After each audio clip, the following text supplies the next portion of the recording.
I need that humor.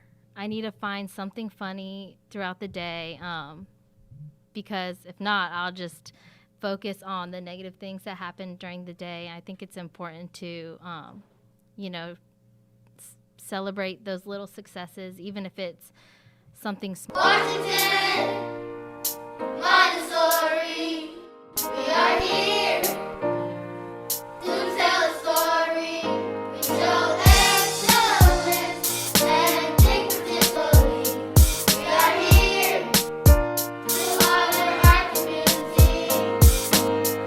Think harder, gotta try harder, gotta do. You have just tuned in to the second episode of Podcasting with the Principal. Today, I am grateful I'm joined by one of our amazing second-year teachers now, Mrs. Frenia, and she was actually recognized as a Guilford County Schools finalist for Rookie Teacher of the Year. So, Mrs. Frenia, thank you so much for joining me today.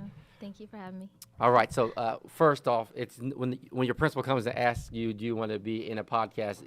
Genuine, like, what is your just real initial thought?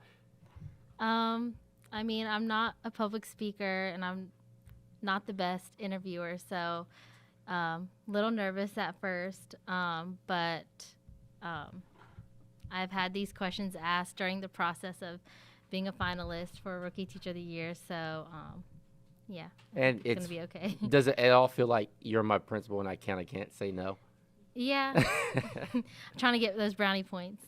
Oh, there we go. Did you always wanted to be a teacher? And if not, like, what has inspired you to be a teacher?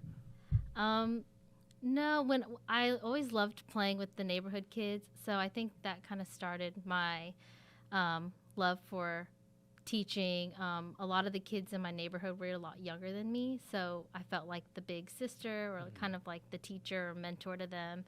But I was really into drawing and crafts and art club in high school. I did art club 1 year, and so I really thought I was going to go into something in the art field, and teaching's kind of in both those things. You can be creative and still teach, and yeah, so I didn't really know I wanted to be a teacher until I started working with kids. And in college, I got a job at the daycare on campus. Okay.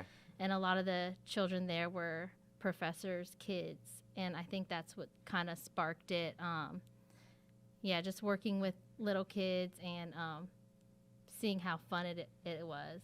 So it sounds like you've had some experiences that kind of helped you come to this place where teaching is what I want to do, right? But it wasn't in your initial, like, you weren't, a lot of teachers say, I played with my stuffed animals and I taught them and I knew forever I was going to be a teacher. Yeah, there's some times when I was little, I liked some teacher things. Like, I still liked playing school. I remember 1 year I asked my mom for an overhead projector for... like a legit overhead projector? Yeah, for Christmas. And she said no, so I made one out of mirrors and lights.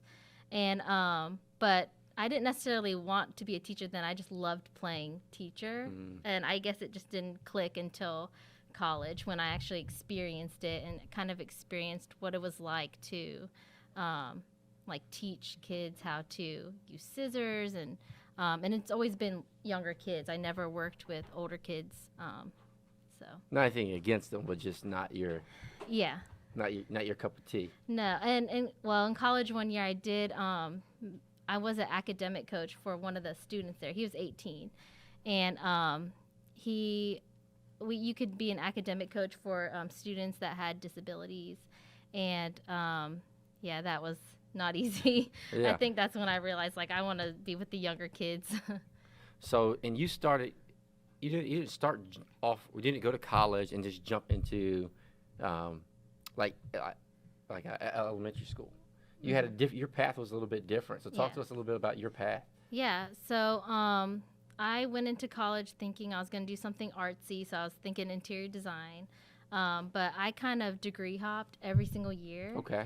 And so the first year it went from interior design to deaf education, oh, wow. ASL, because I one day just saw people signing for the first time, and it really excited me. And so I wanted to experience that. So I signed into ASL classes, and that was great. But I wasn't I was okay at understanding it, but not the best at actually signing and remembering each sign. It was like learning a whole new language as an Yeah, adult. I ended up finger spelling like all the words just because I didn't know the sign for like flower, so I would finger spell flower each letter. And you can do in silent. Yeah. You can do that. Okay, I didn't Yes. know that. I think flowers like this or something, but yeah. So and then the next year I went into elementary ed, and then the next year I went into special ed, Oh wow. and So you really Yeah. like degree hop is and then like yeah, legit. my last year I went in my what do you call the person that helps you like a Your advisor. yeah, she was like, just do human development because it's everything and family studies. And I really like that too because you still take psychology classes, social work classes. It really is more broad and not just focusing on one thing. More specific. And from there, And then birth through K license. okay. So, and then I was like, okay, I'm done because if I don't stick to something, I won't graduate. Yeah, So- that's true. You'll be hanging around, degree Yeah. hopping. And so then BK, and then you graduated college and you started working in a daycare, Yes, correct? Okay. immediately went into daycare and started as a kind of like a co-teacher TA. And then the following year after that, I was like a lead in the classroom. Because you're so amazing. They're like, Yeah. can't just be we Exactly. gotta keep on pushing you. Yeah. Yeah. And then, so, Well, that sounds very familiar. yeah. And the second year I was there, I had, that's when I met Miss Boyd, who's now a teacher here. Yeah. I worked with her for 2 years, and then Another amazing Washingtonian Yes. that will one day be on our podcast with the principal. yes, and then after working with her for 2 years, sadly I parted and came here just for more opportunity because once you're a lead teacher in a daycare, there's not really much higher you can move up other than administration, and that's not something I wanted to do anyway. So I came here as a TA for Miss Felton, did that for a year, and I think that really helped prepare me for the following year, which was last year, being a teacher, Yeah. kindergarten. That's PreK. awesome. I love that. I love that journey. What's something unexpected about your first year teaching? Like something you did not expect to happen that happened in your first year teaching? Having a student who had very little language. Okay. I think trying to communicate to him, and he kind of just gave me like sounds and facial expressions and just kind of trying to understand. It seems like regulating emotions is kind of difficult. Being able to express how they're feeling and how to cope with what they're feeling, especially anger and being sad, and finding the language to use when they're having those feelings, and figuring out how to ask or how to tell us. Sounds like communicate. Like you spoke a Yeah. little bit earlier to communication, and that just kind of be like communication skills. Yes. And then also just some fine motor things like cutting and holding a pencil. And a lot of it is age appropriate, but it just seems like there's more need for that extra support than the previous year. Okay. Okay. All right. So now, in what way, as a new teacher? So you have, all right, I know a little bit, like your team has like the greatest camaraderie. I come down the hallway, there's playful banter, you know, you all are, yeah, I know you all have your your text message chain that you guys yeah. got going on. So like how has that community helped you as a first year teacher coming into your second year of teaching? I think it helped me survive almost. Just I need that humor.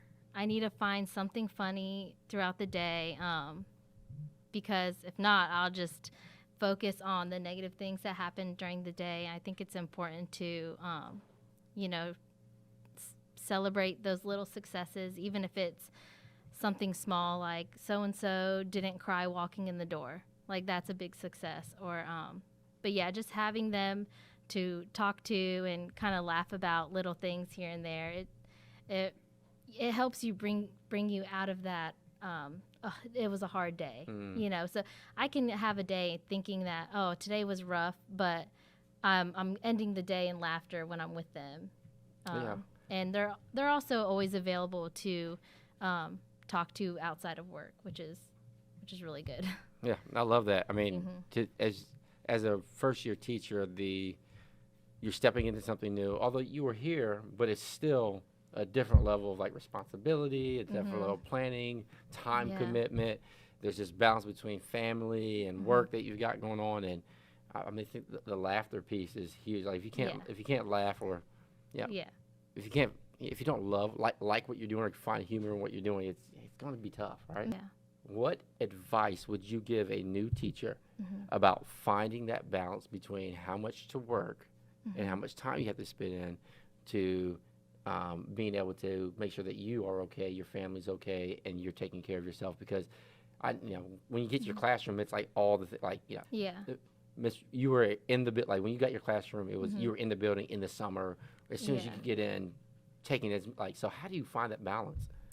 I think like it's important to, at the end of the day, I have to reflect on the day and kind of think of like what is going well, what's not, and what is something that, like for me, I feel like coming in early kind of helps prepare me better, because at the end of the day, I'm so tired and I kind of just want to, stack my chairs and go. And so, I think to have like a better day the next day, it's I prep a lot in the mornings, and then that way when at the end of the day I can just leave. I don't have to prep for the next day because I know I'm gonna come in early and do it. And then also so that's kind of like a pro tip, right? Like a pro tip, learning to some things I can do at this part of the day, because there's been many times where I don't come in early, and it's only like 15 minutes early, it's not like an hour early. And I don't come in early, so I'm kind of a little bit behind here. So then I feel like I have to stay later at the end to prepare me for the next day. And I just, at the end of the day, it's, you're tired. You want to go home, especially on Friday. No, I'm kidding. Yeah, that's it. When you have to do podcasts with the principal. No, but and then when I do go home, just being present with the family. And I try to always make plans on the weekends, and just so my kids have the fun mom on the weekends, because during the work week I'm kind of tired, there's homework, so I just try to be present with them when I'm at home, and then make weekends all about them and really fun. I love it. So last question, and what is something just about the Washington community that are specifically thinking about, like our parents and our students, whether it's community members, have you really appreciated? I do feel like the parents are, especially the parents in my classroom, they're very present in their children's life. They're always communicating with me on Dojo. Parents love pictures in Dojo, don't they? Yes. Oh, yeah. I try to post pictures every day. And even videos, like yesterday I pulled a tooth out of Olivia's mouth and sent that to her mom. And I just feel like we have a good relationship with the parents in my class. And then also, like years prior, those parents still messaged me. They wished me good luck. And I just feel like it's a very close community. And same with the staff. I feel like a lot of people came out and supported me, and even though I don't talk to everyone every single day, I still feel like very supported, and I feel like everyone works really well together. Did I answer the question? You answered the question. That's perfect. All right. Well, thank you all so much for tuning in to Podcast with the Principal. Mrs. Frenia, thank you so much for spending time on a Friday to record this. So you can go. You can be that fun mom for the next 2 days, and then we can get right back at it. Yeah. When's the next podcast? You said when? Who said when is the next podcast? Oh, so next week we are recording with Mrs. Williams. She's a parent from one of our 5th grade students, so she's going to jump on. I feel like I should get to tag a staff member to go next. Okay. All right. Which staff member are you tagging? Oh my gosh. Yep, and we're recording. We're live here. All right, Miss Dark. Oh, Miss Dark is the next. She'll be next with Podcast with the Principal. Okay, and then we'll just have her tag another, and we'll just kind of go like that. I love it. All right, Mrs. Frenia's idea. Thank you all so much for tuning in.